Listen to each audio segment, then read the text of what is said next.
Hi, I'm Carlene, and this is Diva Tonight. Hi, I'm Carlene, and this is Diva Tonight. We have with us Trish Whetstone. She is in Cleveland. Yeah, Cleveland, Ohio. Cleveland, Ohio, the show with Drew Carey. What else is Cleveland known for? I think the Rock and Roll Hall of Fame. Right. Have you been?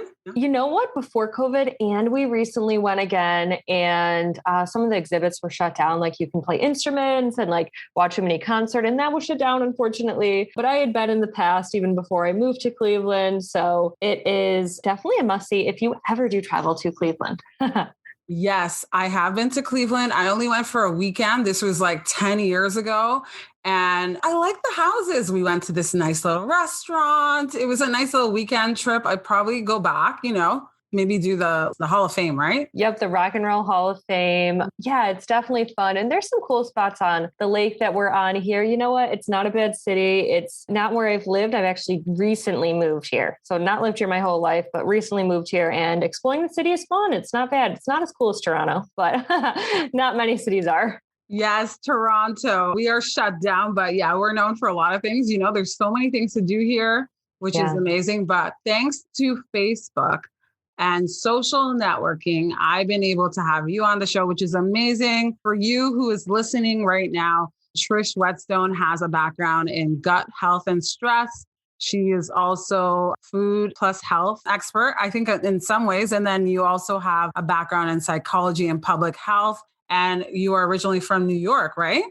Yeah, absolutely. All true. Originally from New York until recently. Yeah, background is in psychology. So I'm really passionate about mental health and how stress affects us, and really got into this because of my own gut issues and struggles with IBS or irritable bowel syndrome. But since then, received certifications in health, life, and nutrition coaching. Kind of took myself through this lifestyle change, utilizing nutrition and other health and wellness practices. And now that's what I do as a personal coach, is help people who struggle with similar gut and digestive issues. Before we go on, is it Trish or is it Trisha? It's Trish. You know what? My full name is Patricia. So I don't mind if people call me Trisha, but I typically go by Trish. Either is totally fine. But we'll call you Trish because that sounds cool. I don't know that many people named Trish, so, Yeah, you know what? It's kind of a unique name. I don't know that many people with it either. I actually don't know that many Carlenes, or in the very least spelled the way you spell it, which is cool.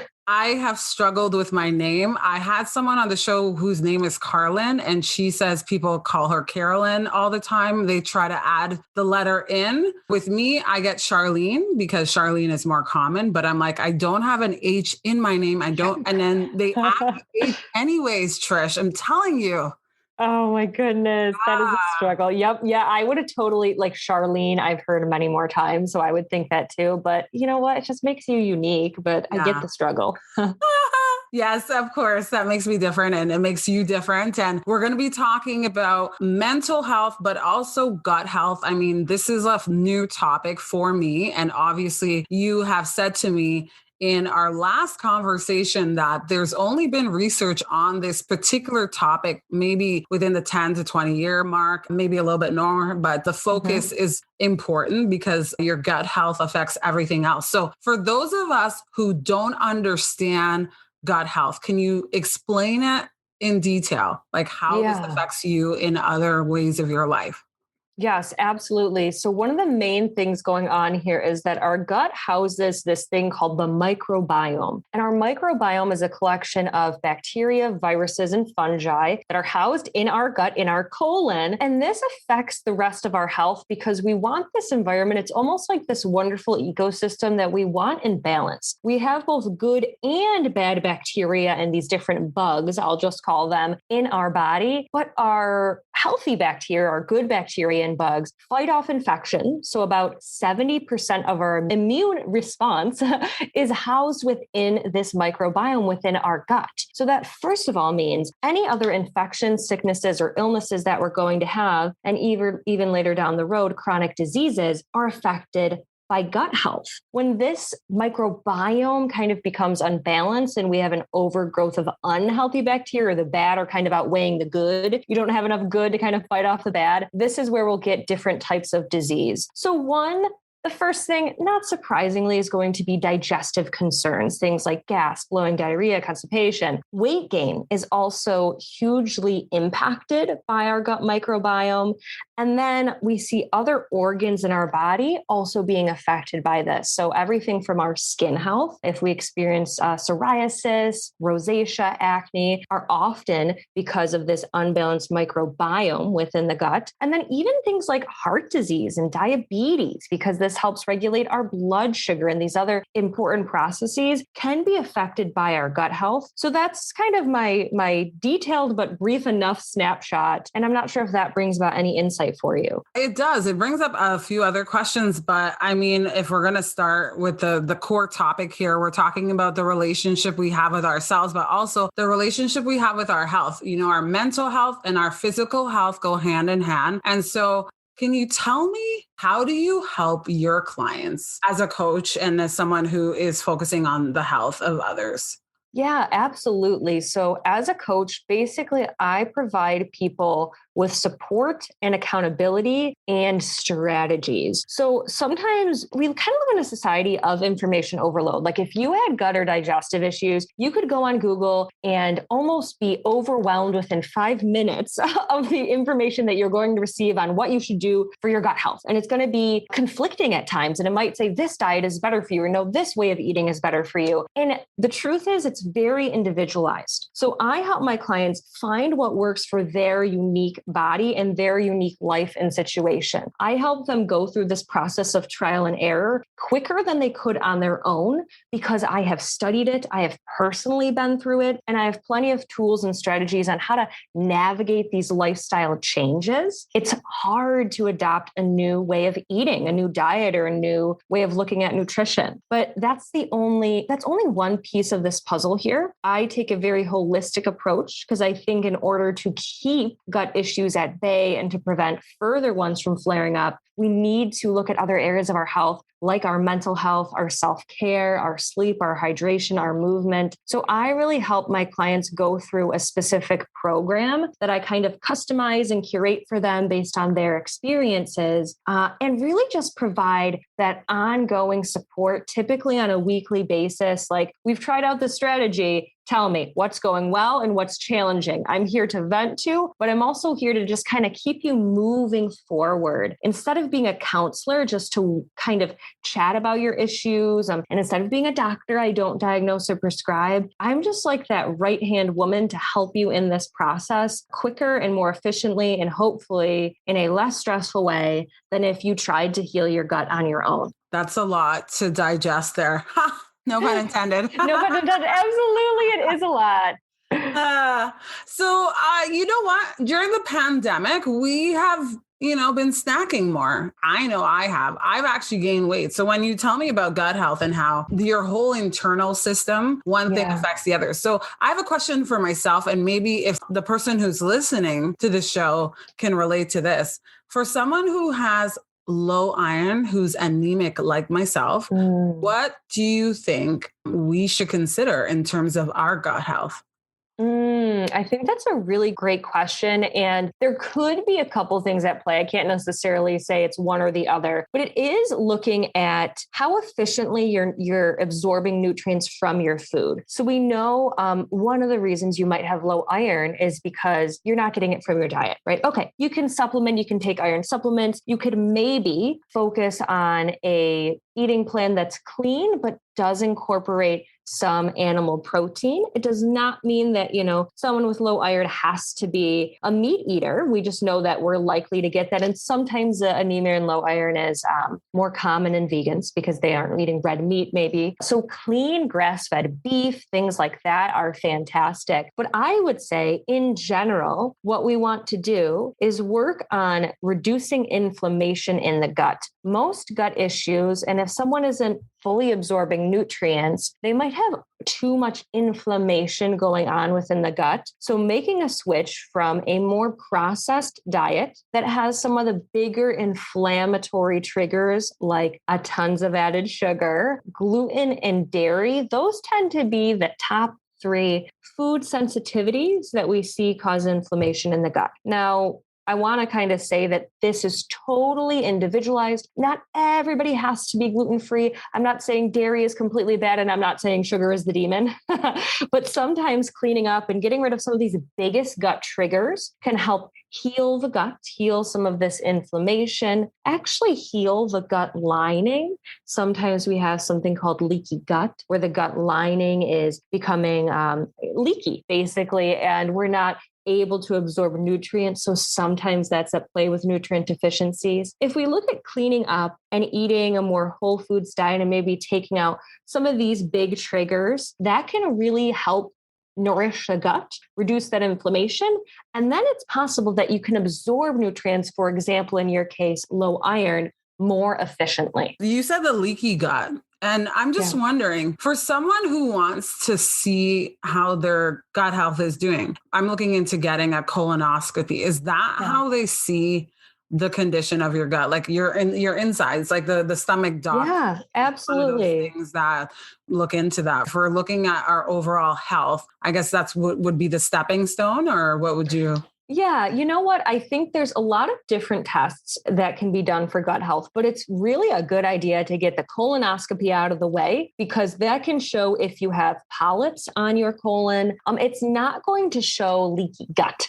Unfortunately, leaky gut we can't see because it's kind of on a more microscopic level. We can't see that from a colonoscopy, but from a colonoscopy, you can rule out other conditions like Crohn's or ulcerative colitis, which are very serious autoimmune conditions. So it's very important. I do often recommend, if a client hasn't had a colonoscopy and they've had some years of gut issues, you know what? Figure that out first. The other end of a colonoscopy that goes in our bottom is an endoscopy, and that looks at the upper GI tract. So that's kind of things like, our esophagus and our stomach, and see if there's anything up there. And then sometimes if you have a diagnosis there, you have a diagnosis and you hopefully have a plan you can work on with a practitioner. But then if something doesn't show up there, then we look to it being maybe something on a smaller structural level, like leaky gut, like you mentioned, or maybe small intestinal bacteria overgrowth. That's called SIBO. And there's things like breath tests that you could do to test for that. So these are just some of them, but these are great tests to get done. A colonoscopy again, endoscopy, or a hydrogen breath test to see if you have this overgrowth of bacteria, to check out if we can kind of tick off some of these boxes. And then you know that you can experiment with food and nutrition and lifestyle. But it is a good idea to kind of get some of these diagnoses either taken care of or like kind of crossed off the list, right? Yeah. So because you are a coach and you also do educational talks, for someone who wants to just start off by learning more about their gut health, where should we start off? What are the stepping stones, you think? Because we're obviously home more. There's always time to look into our health, but I think overall, sometimes it goes to the wayside. You know what I mean? We're snacking, not necessarily exercising as much as we should, but if we're trying to get back on track. Yeah, I think it is one about tapping into supports and inspiration. So whether it's, I have a private Facebook group, and I think there's a lot of communities like this that do exist, and maybe kind of shopping around for some of these resources that are free. I know I provide plenty of free trainings for my community, and a lot of other health educators and coaches do this, and you can learn a lot, and it can kind of help you put some of these pieces of the puzzle together. Like, I never thought about to do that. Or, oh, that was a really great tip. That's something I'm going to start this week. And I think a lot of us know some of the big offenders, like, I need to clean up my diet. I should probably start exercising. I should probably try and get more sleep. But sometimes we are forgetting how we're eating. So I think a great place to start, especially if you have gut issues, is to look at how quickly you're eating, the pace at which you're eating, when you're eating. So are you finding that as you're eating, you're scarfing it down because you have to get to your next meeting and you're stressed out, or you're stressed out, so you're consistently turning to food? I think it's something that's overlooked, but can really, really benefit our health and start to get our body kind of more in tune with our cravings. And that is this tip of just chewing your food 20 to 30 times for each bite of food. There are enzymes in our saliva that are going to break down that food, help produce stomach acid and these enzymes to break it down before it even gets to our stomach. You're also hopefully going to enjoy your food more and take some time to yourself. Maybe take a little bit more time to enjoy your meal. If you're going to eat every day anyway, you might as well make it more of a mindful experience. And sometimes things like acid reflux and bloating and some of the offenders of gut health go away just from the way we're eating and small changes like this. So that would be my thing on like, start there. If it's really difficult to go all clean, commit to saying, regardless of what I eat, I'm going to be really aware and really present with my meal. Yeah. So you said like clean eating, and I have had a friend discuss that before, how clean eating is important. And I think with weight loss, you said, I mean, this is the number one thing. I think a lot of us know this, that 80% of weight loss has to do with your diet.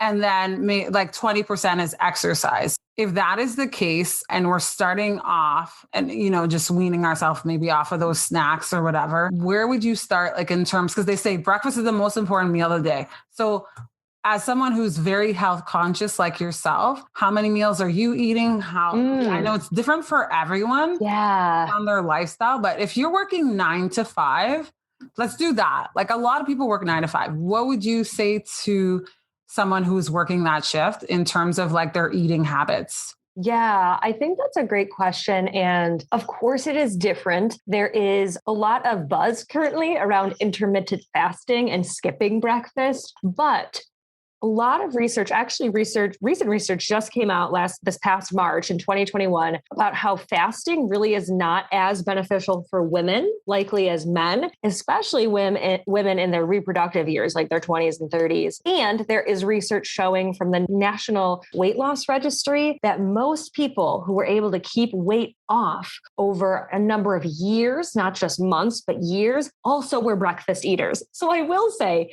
as a rule of thumb, for most people, it is helpful to eat breakfast, 3 meals, but 5 smaller meals is fantastic. So I think a lot of times with the clients I'm working with, they eat breakfast and then they eat a quick lunch and then they snack when they get home, they have a bigger dinner, and then they're snacking at night. It would be better and more optimal, again, for the average Joe, know that you have some flexibility, but to say, okay, I'm going to have a breakfast, say 7 a.m., then my snack at 10 a.m. when I'm kind of just getting into my workday, if I work a 9 to 5, 10:30 maybe, and have a little bit of a pick-me-up in the morning while you're still trying to wake up. You have a lunch where you eat very mindfully, then an afternoon or early evening snack, and you eat your dinner there. Typically, it's helpful for most people, again, especially when it comes to digestive concerns and weight concerns, to eat a little bit more of your calories earlier in the day. So have these snacks kind of the front end of the day, and then trying not to snack too late at night.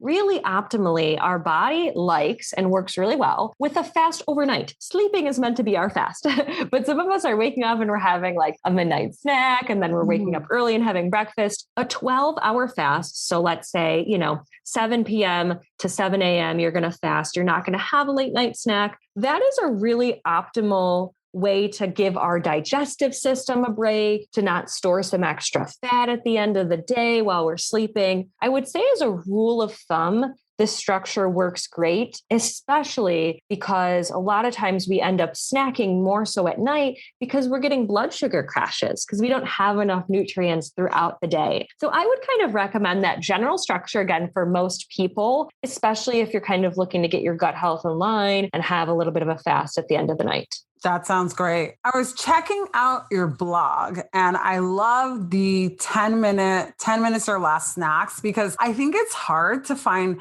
snacks that you like. And I think that, who like the person who's listening, the one person who's listening would like this. I mean, I saw here you have kale chips. I haven't tried kale chips before, so I think I'm going to look for that when I go to the store. Nice. And I like the white cheddar with raw almonds or apple slices. I'm not big with apple. Okay, you aren't big with apple, but you could do a different fruit, or you could do almonds. Yeah, the almonds with the cheese. My thing is like, I've been trying to do more smoothies, and I love smoothies. Yeah. They're so great, but I feel like they're not really a meal replacement, right? I've tried to just do a smoothie before work, and I realized it doesn't have enough in it to carry me over until my next break. Yeah, you know what? A couple of tips on smoothie is making sure with each of these snacks, even that I have in that blog post, for example, we have our three big macronutrients: carbs, fats, and proteins. So carbs obviously come from grains, from starchy vegetables, from fruits, protein, from different sources, and then fats. But when it comes to smoothies, sometimes, and I don't know if this is your situation, but I'll share for listeners, a lot of times smoothies can be carb heavy and they're just fruit. Adding things in like chia seed, flaxseed, avocado, coconut products like coconut cream or even flakes or coconut milk is going to add some fat, and healthy fats like that actually help keep us satiated and more full. And then having a high quality protein like collagen, I love, or different nut butters can help your smoothie be more robust. So that's one tip on how to make it more filling, like really up your smoothie and make it like a super meal smoothie. But you know what? Some of us just like and need a crunch and something more dense and substantial in the morning. And that is totally okay to opt for a different breakfast and have smoothie as maybe one of your snacks, or to have it alongside, like listening to your body and saying, hey, this isn't enough. I need something else for breakfast is also really smart. I like the smoothie thing because I'm not a big fruit eater, but I can do a smoothie. Like if I put strawberries and pineapple and a little bit of juice in there. And like you said, I've read other smoothies where you add a little bit of yogurt too. And then you've obviously given some other options to add to make the smoothie a little bit more protein. I think that's the thing. Like when you're having a smoothie, if you add protein, that helps, right? Oh, yeah, absolutely. So proteins and fats both will help you stay more full, it be more filling, and actually a meal that isn't going to cause a dip in your blood sugar. So if we're drinking a smoothie that's mostly juice and fruit, we're going to get a little immediate spike, but then it'll drop within, a half hour or an hour, whereas something that's a little bit more filling will definitely keep you satiated and full for longer. So yeah, looking out for that. I think that's a big difference that people can make, especially if they are a smoothie person, because those are convenient, right? Again, you can pop it all in, make it on the go, have some ready in the fridge. Those are great options. If we're gonna start off doing gut health, the one thing I've been talking to my sister about is doing a cleanse, and I think a detox. So what is your opinion on detoxing? Like, you know what I mean? Yeah. The overall gut health, like, doing a detox to get all the toxins out. Like there's different ones that you can try now. What is your opinion on it? Yeah. Oh, I love this question because I do have some opinions. I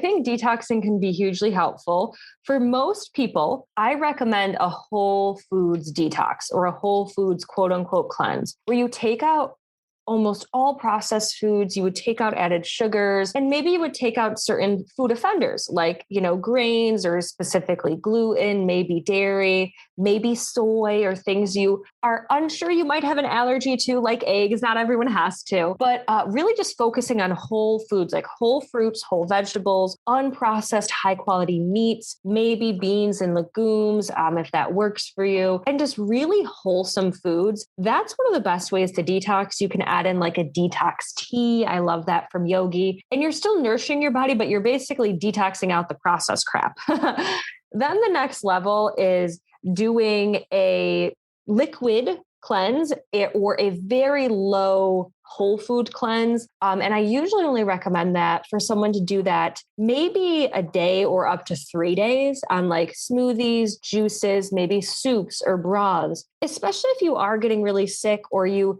just want like a little kickstart for weight loss or healing. That can be beneficial. But when we do it for too long and we're like trying to go a week or a month on just really low calories, it's actually going to cause more harm. Our body's going to kind of react negatively. Our gut could actually get damaged from that. So I would recommend, again, either a whole foods cleanse that you could do for 1 week to a whole month, or if you're going to do like a lighter detox with more liquid-based things, just keeping that shorter and then getting back to eating whole foods again. Oh, wow. This is great. I've actually taken some notes down for myself. I'm like, wonderful. Right. So I think I like the 3-day cleanse, doing these soups and that kind of thing. And obviously soup is so easy to make. And then there's so many. What do you think about having like Campbell's soup in a can though? Are you recommending making your own soup, or is it okay to, I would, if you can, make your own. Although there are some good brands, the things about Campbell's is I don't know if they have a super clean one. Maybe they have one that's lower sodium, or they have ones without like white noodles. I would look for more of like a veggie or soups with like just bone broth is fantastic that you can get from chicken or beef. There are some, I'm trying to think if I know a soup brand that I could recommend. You can definitely find some as long as there's not too many additives. And the ingredients are mostly, again, whole foods, like stock from chicken, or if you're looking for veggie, it would mostly be veggie. But that would be my recommendation. Can't say Campbell's chicken noodle soup. I would say no, but yeah, because you're going to have it. Really, there's a lot more additives on a lot of those big brands than we would originally think. Yeah. If you look at, sometimes I do this a lot, and I find like, because I love sugar, and then you realize when you look at the back, it's like, oh my gosh, there's 27 grams of sugar. And I don't even know what 27 grams looks like, but it's like maybe add a little bit more water to the drink. If you are having a drink that has a lot of sugar to it, is what I try to do. For me, I love orange juice, and unfortunately, orange juice has a lot of acid with it, and I've gotten acid reflux because of my obsession with OJ.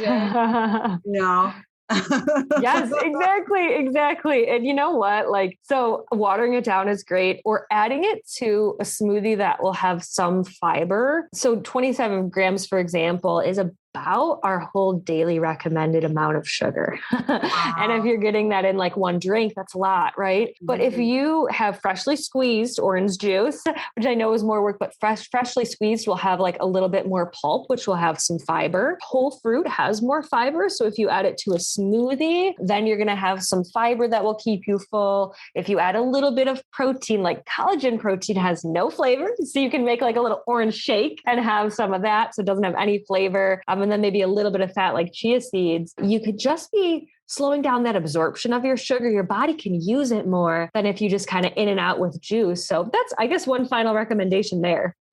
That's amazing. So Trish, how do people find you if they want to join your Facebook community? I think that's good that you're actually having a conversation so that other people could, hop in, because, we're spending a little bit more time inside. Hopefully we'll reopen soon here in Ontario. But I think it's good that you're on different forums. You have a blog, and there's different things for people who are, just trying to start better eating habits overall.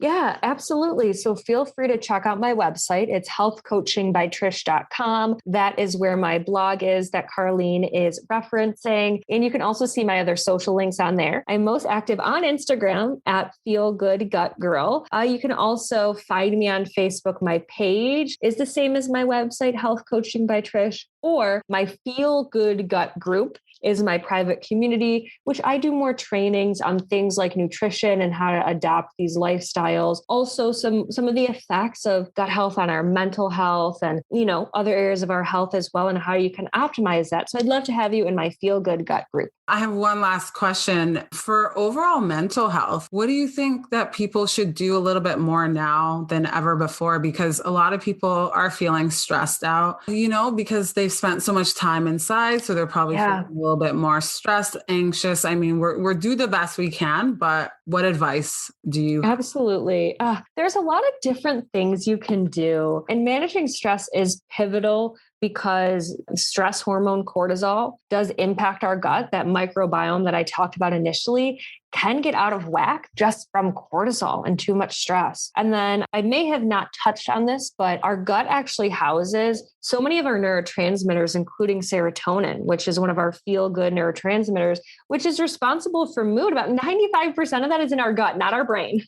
So taking care of your gut health in these ways is important. But I think one of the things you can do is get outside and get sunshine. Because when we get outside, typically we'll be going for a walk, connecting with nature. There's kind of a spirituality that can come with being in nature that can be calming, but also when real sunlight, not light from a computer screen, sunlight enters our eyes, it helps regulate cortisol, that that stress hormone, and it helps regulate other things like melatonin, which helps us have restful sleep at night. So a lot of times we've been cooped up inside, not being social, but just going for a walk outside can help regulate some of your hormones, help kind of get your gut gut in balance, and it just feels good.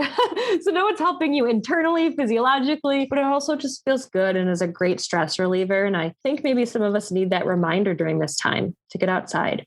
Yes, you are not the first or the last to say that. And so it seems to be an ongoing theme just to get outside, even in the bitter cold here. Our longest season is winter here in Canada.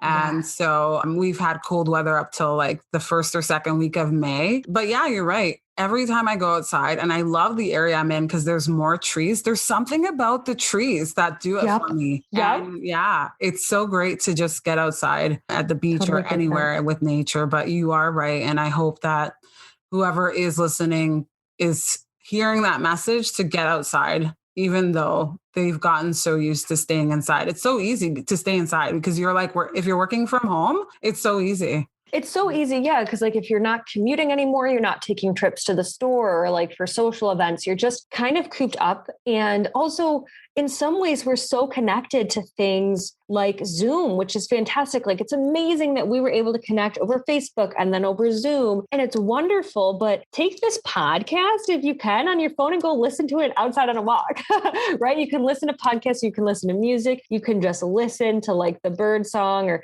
chat with a friend, but you can still be connected while being outside. So absolutely, I think that it's something that we can all work on, especially, during this time. Definitely. Thank you, Trish, for being our guest here on season 2 of Diva Tonight.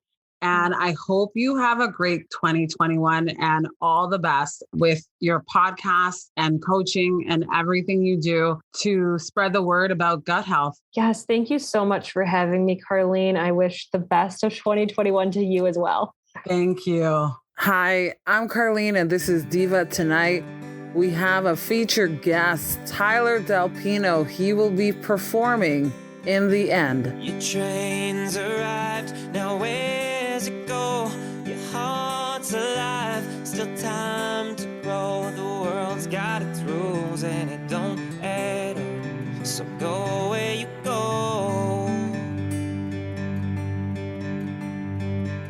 We roll through life and wish for more. Forget it sits outside your door. The search for love, the quest for gold is happiness. A tale we're told. The world's got its rules and it don't add up, so do what you can, never count on luck. Yeah, you hope and you pray that you've done enough in the mess of it all. But in the end, can you wear a smile? Look back and say it was worth your while. Oh, did you waste the time? Forget to live before you died. Just live a little before you die. Each day we try to fill the hole. We numb our minds and starve our souls. The world's got its rules and it don't add up. And we fear every day that we miss so much. Yeah, you hope and you pray that you've done enough in the mess of it all.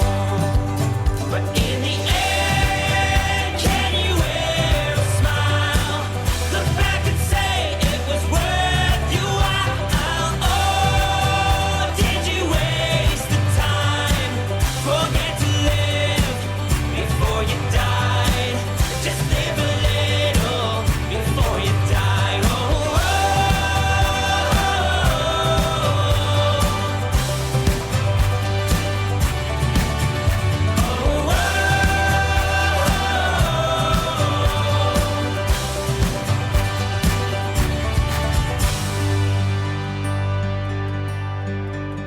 It's hard to be sure, know where to start. So do what you can, be who you are. The world's got its rules, we all play our part. So march to the drum, to the beat of your heart. March to the drum, to the beat of your heart. Yeah, march to the drum, to the beat of your heart. In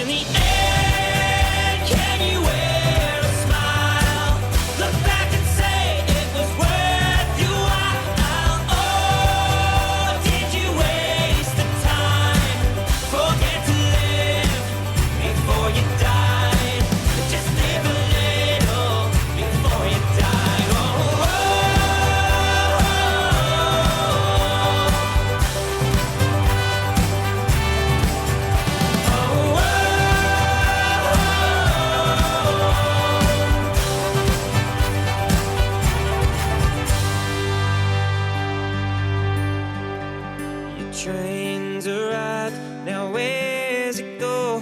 Your heart's alive, still time to grow. Hi, I'm Carlene, and this is Diva Tonight.